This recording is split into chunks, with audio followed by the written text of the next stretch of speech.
Bonjour à tous et à toutes et bienvenue dans Itinéraire Business. Nous allons nous poser aujourd'hui et nous poser quelques grandes questions. Demander pourquoi vit-on? Comment faire face à la maladie? Comment faire face à la mort? Et surtout, comment tenir debout quand tout vacille? Mon invité du jour a tenté de répondre à ces questions dans un livre aussi intime que universel qui s'appelle André Biaba. Bonjour à vous. Bonjour André. Bonjour, bonjour et bonjour à tous et bonjour à toutes. Merci beaucoup de me recevoir, cher coach. Merci. Merci d'être là, André. Ce livre est un voyage intérieur. C'est un cri, c'est quoi? C'est peut-être une main tendue à qui? À quelqu'un? Qu'est-ce qui vous a poussé à écrire ce livre? Est-ce un besoin personnel ou un désir de partage? Merci beaucoup en tout cas de me donner la parole. Ce livre a été écrit, je voulais partager avec toute personne qui entre en contact l'expérience que j'ai vécue. C'était tellement puissant, je voulais vraiment que les gens qui peuvent traverser les épreuves puissent lire ces livres et voir un peu, moi personnellement, comment je me suis tenu, comment j'ai pu traverser ces épreuves avec certains outils. Ces outils m'ont permis vraiment à pouvoir, et cette expérience valait la peine de partager avec les autres pour les aider, eux peut-être aussi, à traverser les épreuves qu'ils peuvent rencontrer dans leur vie. Au départ, j'ai toujours eu envie d'écrire parce que je voulais partager mon expérience personnelle. Mais l'arrivée de ces défis de la maladie de mon épouse a fait que les choses se sont accélérées et c'est là où j'ai commencé par ce premier livre. C'est le premier, mais il y a le deuxième qui parle proprement de la mort, qui sort là au mois de mai. Donc la destinée des morts, des questions qu'on peut se poser sur la mort, là on y reviendra aussi. Merci André. Merci pour cette belle introduction. Mais André, quand on écrit sur le sens de la vie, c'est qu'on l'a cherché ce sens, parfois ardemment. Alors, je vais vous poser la question frontalement. Selon vous, qu'est-ce qu'on rate souvent dans notre manière de vivre et quelle est la plus grande illusion qu'on entretient aujourd'hui sur la vie? Qu'est-ce qu'on rate dans la vie? Je pense qu'on n'a pas pris l'habitude de vivre au présent. Ça, c'est quelque chose pour moi de très important que j'ai constaté. Les gens ne savent pas vivre au présent. Je peux vous dire que moi, avec cette traversée des difficultés, j'appelle ça aussi un outil vivre au moment présent. Parce que ça m'a permis vraiment de découvrir que même si on traverse des défis, même si on traverse des épreuves, mais la vie mérite d'être vécue. Parce que les gens, parfois, quand les épreuves arrivent, ben, ils ont l'impression que tout est fini, que la vie n'a aucun sens. Mais pour moi, la vie mérite d'être vécue et la vie a un sens. Je le prouve tout le long de ces livres où je démontre que malgré tout ce qui m'avait assailli, mais je vivais, la famille vivait, les enfants ont fait des études correctes, des bonnes études, mais beaucoup de gens qui se retrouvent dans ma situation pouvaient arrêter de vivre. Mais André, dites-moi, si je vous demandais là tout de suite de me dire en une phrase, ce que la vie vous a appris jusqu'ici, ce serait quoi? La vie m'a appris qu'il faut fondamentalement, compter sur Dieu. Quand on a donné sa vie à Dieu et qu'on compte sur Dieu, quoi qu'il arrive, vous traversez la vie dans la légèreté. Ça, c'est quelque chose que j'ai appris. J'ai appris aussi que les épreuves sont nos maîtres.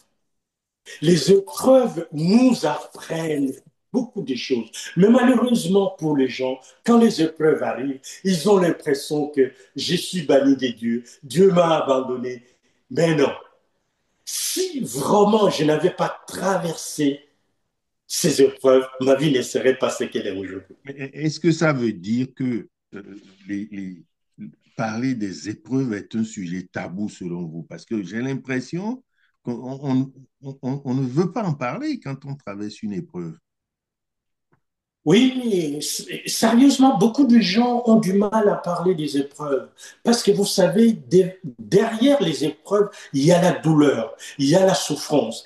Et les gens avec l'ego qui nous habitent ne sont pas prêts parfois à se tenir nus devant les autres, à dire, voilà ce que j'ai vécu. Ça, c'est quelque chose que je remarque. Les gens n'ont pas cette humilité-là parce que, ben, vous savez, on est dans un monde d'ego où on veut montrer qu'on est ceci, qu'on est cela. Mais moi, justement, les épreuves m'ont appris l'humilité. Les épreuves m'ont appris la douceur. Les épreuves m'ont appris qu'il faut avoir de l'amour pour les autres. L'amour et encore l'amour.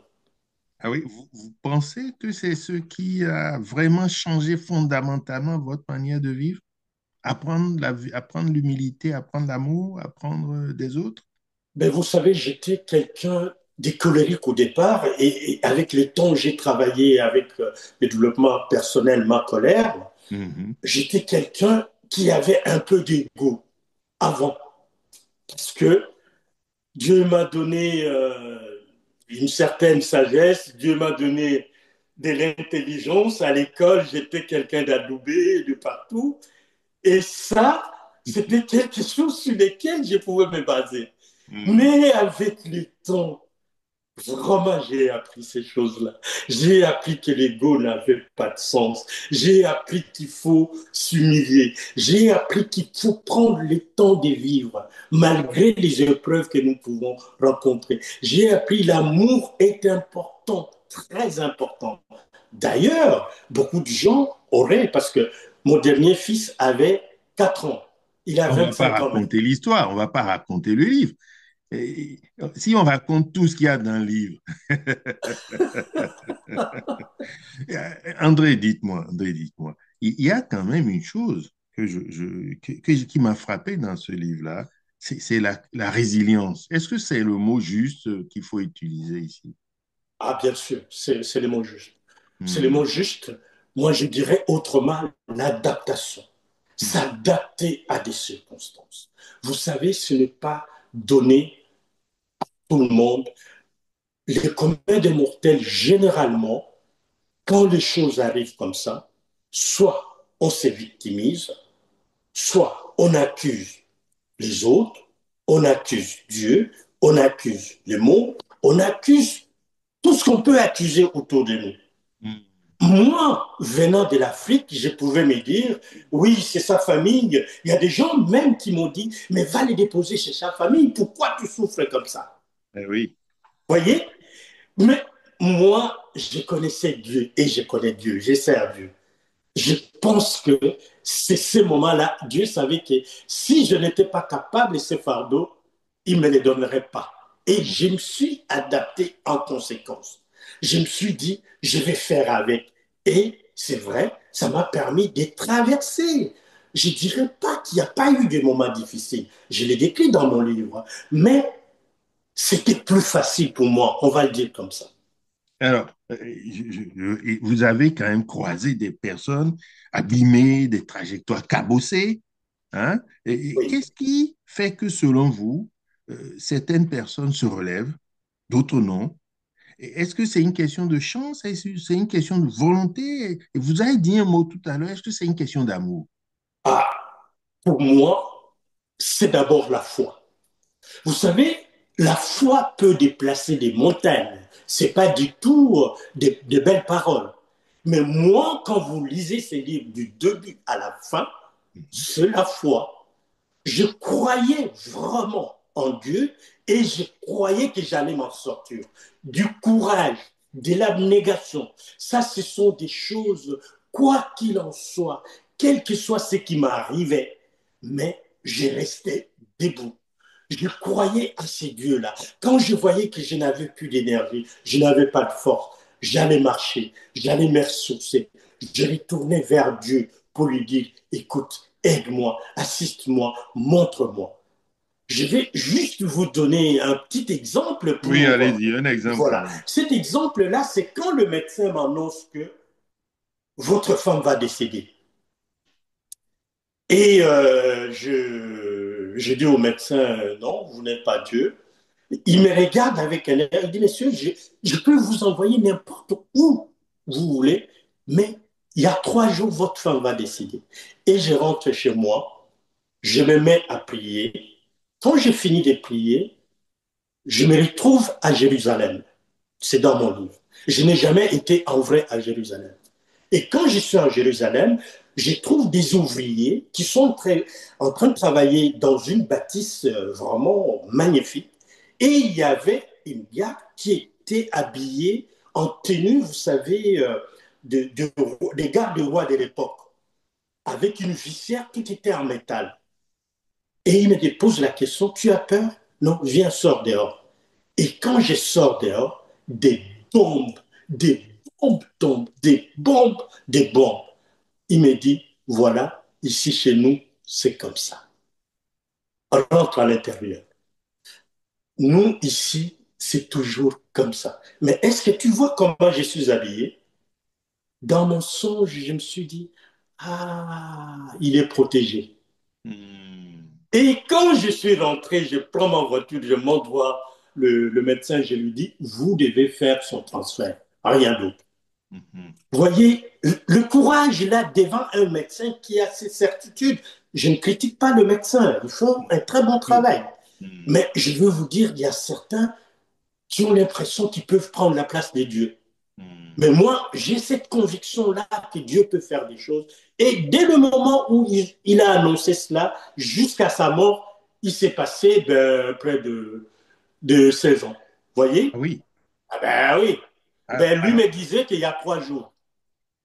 entre 3 jours et 16 ans, il y a quand même un grand écart. Il y a un grand écart, comme vous le dites. Hmm. Un grand écart. Hmm. Donc, c'est pour vous dire que quand on a la foi, quand on a vraiment le courage d'affronter un médecin, parce que j'étais dans une position de faiblesse, si je peux le dire. Oui, oui, C'était une oui. position de faiblesse parce que, oh, mais vous savez, votre dame, elle va mourir dans 3 jours, vous n'avez plus rien à dire, quoi. Mais là, moi, je me lève, j'ai dit non. Moi, tout ce que je veux chez vous, elle va me transférer là dans un autre service. Ah oui. Et c'est ce qui a été fait. André, ce livre, c'est quand même aussi une parole adressée à l'autre. Et qu'est-ce que vous espérez du lecteur?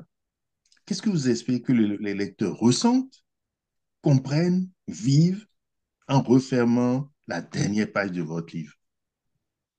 Moi, ce que je voulais que le lecteur vraiment puisse comprendre, que d'une part, les épreuves peuvent arriver dans nos vies. Et Mhm. ça, c'est normal. C'est Mhm. des choses qui peuvent arriver à chacun de nous. Qui ne puissent pas considérer des épreuves comme des malédictions. Qu'ils ne puissent pas considérer des épreuves comme si Dieu les a abandonnés, mais qu'ils sachent que parfois des épreuves sont des maîtres. Ils ont des leçons, des choses que nous devons apprendre importantes pour notre destinée, pour notre avenir. Je n'aurais pas pu écrire ces livres à ce moment-là. Je suis devenu auteur et écrivain parce que j'ai traversé ces épreuves-là. Mhm. Mhm. Vous voyez, j'ai écrit ces livres parce que j'ai traversé ces épreuves-là. Eh oui, C'est pour eh oui. cela que je veux leur dire, c'est un pain béni, les épreuves. Il y a des leçons à retirer dans des épreuves. Mhm. Et qu'ils aient foi en Dieu, pour ceux qui croient en Dieu, quelles que soient les épreuves qu'ils peuvent rencontrer, qu'ils se retournent vers Dieu. Et ils ne seront jamais déçus comme je n'ai pas été déçu. Ça c'est vraiment le conseil que vous voulez leur offrir ce matin. C'est le conseil que vraiment, je leur donne cela. Mhm. Et dites-moi, André, euh, je ne veux pas qu'on parle beaucoup du livre, d'accord? Parce Mhm. que l'idée, quand même, c'est que les auditeurs aillent se procurer ce livre et puis s'y plonger, non pas comme on lirait un livre comme ça, mais qu'ils s'en servent comme un outil. Tout à fait. Un outil pour traverser, ce que vous avez dit, un outil pour traverser les épreuves. Si j'avais, allez, sous le sceau de la confidence, hein, euh, euh, si on devait retenir qu'une seule chose de ce que vous avez voulu transmettre dans ce livre, ce serait quoi? Une seule chose. Ah, j'ai tellement de choses que je voudrais que les lecteurs retiennent. J'ai tellement vraiment de choses. Mais moi, je pense la foi est fondamentale quand on est face aux épreuves. La foi, le courage, croire en Dieu, s'abandonner totalement. J'ai laissé mon sort entre les mains de Dieu pendant toute cette période. Et Dieu m'a relevé et a fait des miracles. Merci beaucoup, André. Merci infiniment, André Biaba, pour ces mots. Vous avez été très sincère dans cette émission et vous avez livré une vraie partie de vous. Votre livre, Grandir, le sens de notre vie à tous, est disponible en librairie, bien sûr. Et à celles, ceux qui nous écoutent, qui ont envie de l'acquérir, où est-ce qu'ils peuvent se le procurer? Les livres, ils peuvent soit me contacter moi directement. Oui. Mon livre est disponible dans le meilleur vraiment librairie. Et moi-même, je peux aussi leur fournir pour ceux qui le cherchent ou qui le veulent. Voilà. André, Oui, merci infiniment pour cet outil, parce que plus qu'un livre, c'est un outil pour traverser les épreuves. Et tous ceux qui ont envie de lire ce livre ou de s'en servir peuvent se le procurer dans les meilleures librairies. Et je ne manquerai pas de vous avertir lorsque André organisera une séance de dédicace personnelle où vous pouvez vraiment venir échanger avec notre invité. Merci infiniment. Merci à vous. merci. Merci beaucoup. Merci de m'avoir reçu et merci pour cette interview. Merci André. Merci aussi aux auditeurs et tous ceux qui ont voulu bien m'écouter. Très bonne journée à vous tous. Merci. Merci.